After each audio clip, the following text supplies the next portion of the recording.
Do you want busted melee damage output, infinite orb generation, infinite damage resistance, and a constant 25% weapon buff at all times, as well as an overshield, as well as amplified, as well as all of the things that you could want as a hunter? Well, this build is going to do just that. The crazy part is, everything can be unlocked on your first initial playthrough of the campaign and get you right into slapping up all the Witness's forces across the Pale Heart. So today, we're detailing the One Punch Man Prismatic Hunter build. Before we jump into the build though, make sure you go and hit that subscribe button, really helps out the channel, and also check the link in the description which will take you to my Twitch channel. We're going to be streaming this weekend with Day 1 Raid Race, and also going to be building things live on stream, so if you want to come and check it out and hang out there, please feel free to do so. The first thing you need to know about this build is that the entire kit is there as soon as you get Prismatic. The only thing you'll need to gain access to is a couple of the extra abilities which you will get throughout your campaign playthrough, but you'll need one Prismatic fragment from the story, which is the Facet of Sacrifice.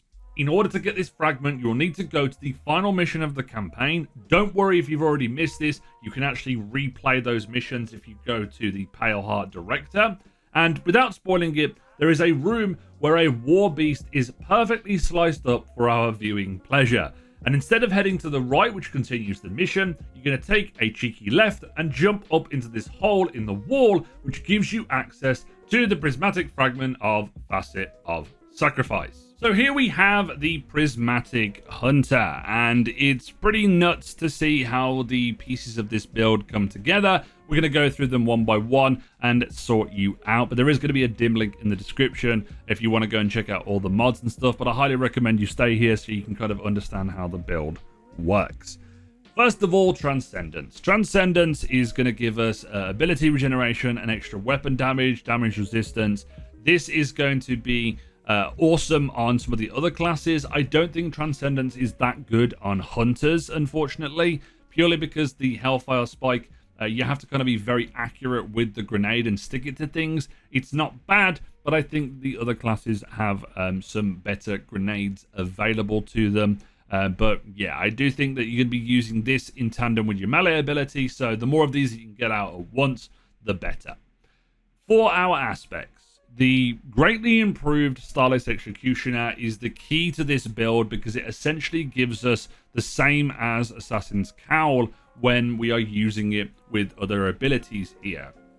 The way that Starless Executioner works now is that light debuffs and darkness debuffs count as weaken. So we have weaken, volatile, suppression, ignitions, scorch, blind, jolt on light side. On the darkness side, we have slow, freeze, sever, suspend, and unravel. Whenever we hit an enemy or kill an enemy with that, we are able to get ourselves invisibility, and after performing a Starless Execution, your next melee attack while invisible will weaken targets. So if you hit the higher health targets and they don't die straight away, they certainly will in the next hit or so.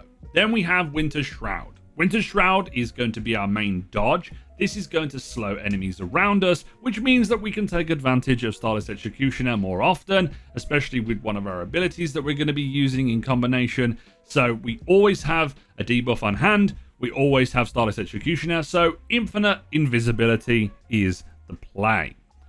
Then we move into our abilities. The key thing that pulls all of this all together is Combination Blow. Tried and true for the Hunter, you get a kill with your melee, you dodge, you get another kill, you dodge, and then you get another kill and stack it up to ×3. I can't remember how much the actual modifier is, but it is a 3x modifier to your melee damage. I'm not too sure if there's like a percentage. Combining this with our exotic will give us almost a 300% increase to our melee damage, which is pretty incredible. And that combined with the grapple grenade, which you will get through the campaign. The reason why we've gone with the grapple grenade over anything else is because when you grapple and then use the melee from the grapple, you're doing a melee attack as well. So you're going to be able to unravel targets, create tangles as well. and basically have an extra melee essentially at all times. We're going to be using Gambler's Dodge, which is obviously important to get ourselves our melee back, which also then goes into Winter's Shroud, and you can see how the build is slowly coming together. For our supers, we can go with Golden Gun, we can also go with Silence and Squall or Storm's Edge. I recommend going with Golden Gun because we're going to be able to benefit it from Radiant, and with one of our fragments, it's going to be able to give us obviously increased damage, but also give us restoration. We can also go with Silence and Squall and get ourselves extra damage reduction with the new Frost Armor element to it. But I think I'm going to go with the restoration here because Golden Gun is pretty good. We can also swap over to Nighthawk if we really want to in the middle of the damage phase when we have this available to us for that extra boost of damage. For our fragments, the key ones that we get from the start of the game are Courage, Protection, Purpose, and Dawn. Dawn will give us Radiant whenever we do powered melee hits. Funnily enough, we're going to be doing that quite a lot, but it also makes our allies around us Radiant as well. This is a 25% weapon buff, I believe, and it doesn't stack, so this is just nice to have at all times. We also have a Facet of Courage, which while we have our Arc, Super, and Void abilities, they deal increased damage to targets with a Darkness debuff. We're going to be making things slow with Winter's Shroud, which makes it a combination that works quite well. Facet of Protection gives us more damage resistance. I'm not too sure what the number is on this damage resistance. I need to jot my memory on this, or it hasn't been tested yet, but it is going to be increased with Transcendence. This is where the build kind of goes into overdrive though. Facet of Purpose. Picking up an Orb of Power grants either Amplified, Restoration, Frost Armor, Woven Mail, or Overshield based on the equipped super that you have. We're going to be able to get Restoration, so we always have healing. So this is why Facet of Purpose is so key, and we get it right from the start of the game, which is fantastic. The last fragment, which is what we got earlier on in the video, Facet of Sacrifice. While we have an Arc, Solar, or Void buff, which we're going to be able to get from here, we get ourselves more ability, Final Blow, like energy for Darkness Transcendence. We are heavily skewed towards the light here, but because we are be able to have a buff up at all times that's a light buff, we're going to be able to get more Darkness Transcendence, which means we go into Transcendence sooner. Light buffs such as Amplify, Cure, Radiant, Restoration, Devour, Invisibility, and Overshield work here. This is just the prismatic portion of the build. We do need to generate a bunch of orbs and combine it with our exotic, so let's talk about that right here. For this build, we're obviously going to be combining it with Liar's Handshake. I'm going to talk about the mods and stuff as well. The key thing with Liar's Handshake is that it gives you a 200% damage buff for your melee, and I believe that goes up to 300% because we're getting the extra modifier from Combination Blow. I'm not too exactly sure with the numbers because there's a lot of big numbers here, but this is going to be the key makeup of the build. You can hot swap off this to Nighthawk when you get your super available to you, but Liar's Handshake is going to be what you want.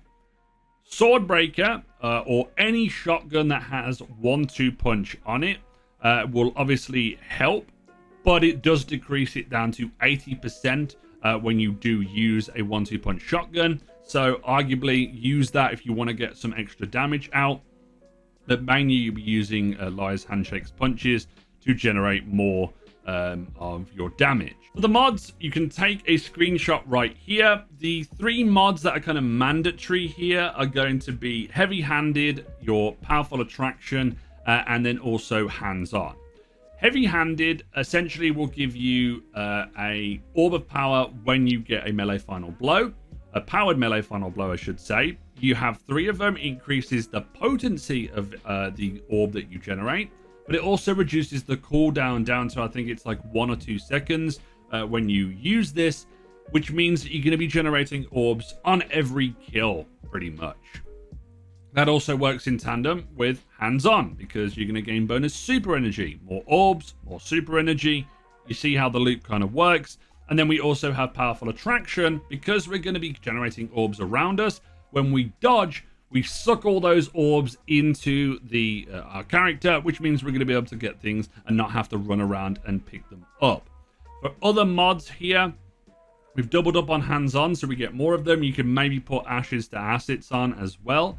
I have resistances for whatever I'm doing on my chest piece. And then reserves slash scavenger perks, basically, for my other weapons that I'm using. Recuperation is just on here because I had a slot to fill. This isn't really mandatory. You can take this off if you really want to. Special finisher is important because you're going to get yourself, obviously, more ammo because of all the orbs that you're generating. This is going to be easy. I don't know how you're going to have a chance to finish or anything, though, because it's going to be all dead. And then, lastly, we have distribution, which will reduce all of your ability cooldowns when using your class ability near targets. This, you may want to use this. You may want to put, like, I don't know, bomber on or the outreach. It's entirely up to you. The key thing to note is the artifact. I haven't fully unlocked the entire artifact yet. I'm on my way to. The 3 key mods that you want are Void Hegemony, Radiant Orbs, and Galvanic Armor. When you get a kill with Combination Blow, it counts as an arc kill, which means that you're going to be able to get amplified. While you're amplified and you're on a prismatic class, you're going to get yourself an extra 35% damage reduction. When you're using a prismatic subclass as well, when you defeat a weakened target, which we will be doing when we don't kill them for the first time with the higher health targets, I should say, you're going to be able to generate an overshield for yourself. And then you'll also have Radiant Orbs, which is while you have a prismatic subclass equipped. Picking up an Orb of Power makes you Radiant. So orbs across the board. We're going to have damage reduction from Overshield, damage reduction from Amplified, and then also uptime on Radiant. You can take this one further by potentially getting expanding Abyss, and then also Shield Crush. This is going to be the main one, which is while you have Woven Mail, Frost Armor, or Avoid Overshield, your melee recharges faster and deals increased damage. While you are Amplified, Radiant, or Radiant, your grenade recharges faster. So those are going to be the ones that you want, those 4 in this little T pattern right here. Let's talk about some gameplay and showcase how this build actually works. To give you an example of how this build actually works, I'm going to go into a lost sector where I'm 40 under. Now, I'm not the most crazy being able to optimize things. I will end up having a little bit of a fall down because when you go up against some champions, higher difficulties, especially 40 under, you're going to run into some issues with most builds. So let's just show you kind of the loop. We're going to get ourselves in. We're going to dodge first, get our first combination blow off, which gives us invisibility. We dodge again. We get ×2. We dodge again, which also stuns the champion. We also dodge again. Freezes everything. Dodge again. And we're able to keep that champion locked down because we have our slow, which makes things invulnerable. So as you can see, a couple of hits. Boom. Dead. I could have used a 1-2 punch there to enhance it further. As we go forward, you can see I've got my overshield and everything else. I'm amplified as well, thanks to my abilities, which is great. And yeah, I'm just moving and grooving in here. Nothing's really phasing me yet. You will run into a problem when you come up against like barrier champions, which is one of those things. So let's do a little grapple here. Little kill there. Little dodge again. I think I've lost my ability. Have I lost my ability here? Yeah, I think I've lost my ability for the moment. So you can see how the build kind of falls apart if you aren't ready. But we still have Combination Blow active, which means we are hopefully going to be able to get our class ability back in a moment. There we go. We got our final blow again. There we go. We've got Combination Blow active again. Let's see if I can kill something. So it doesn't take much to build the build back up.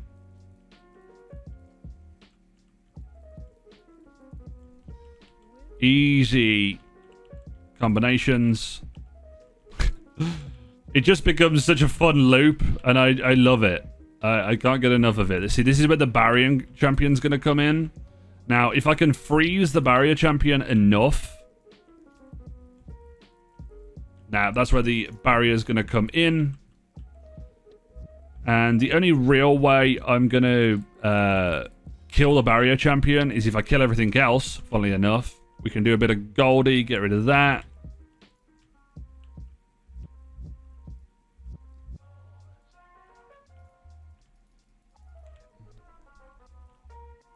So this is where you'll run into a problem, where you come up against a barrier where you literally, you need to put out as much as you can.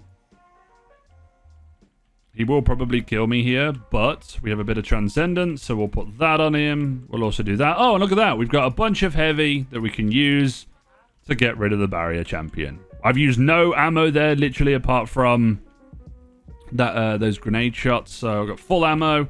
Going to be able to generate a bunch more stuff as well, and also get armor charges to generate for special ammo. So there you go. 40 levels under. This build is straight up busted, and the thing is, it can get even more busted with the exotic class items that we'll be getting to drop after the raid race, with the combinations such as Spirit of the Lyre and Spirit of Caliban working incredibly well together, or Syntheseps and Caliban. It's going to be able to amp up this build, and I can't wait to see how this looks afterwards. Hopefully I can get that exotic class item to drop sooner rather than later to showcase on the channel. And the thing that I'm so blown away about with Prismatic is this is just one build, and there's small variations that you can do to fit your playstyle. If you don't want to go with a golden gun, you can go with your deadfall if you go and unlock it, or you can go with a stasis super, the silence and squall. There's a lot of options here that you can just subtly tweak to your playstyle, but it's nuts. And this is just one build, and I can't wait to try and find more combos. And if you want to see more, make sure you hit that subscribe button. And as always, if you've enjoyed this video, leave a like on it. And this has been It's Jimbo, and I'll see you guys next time.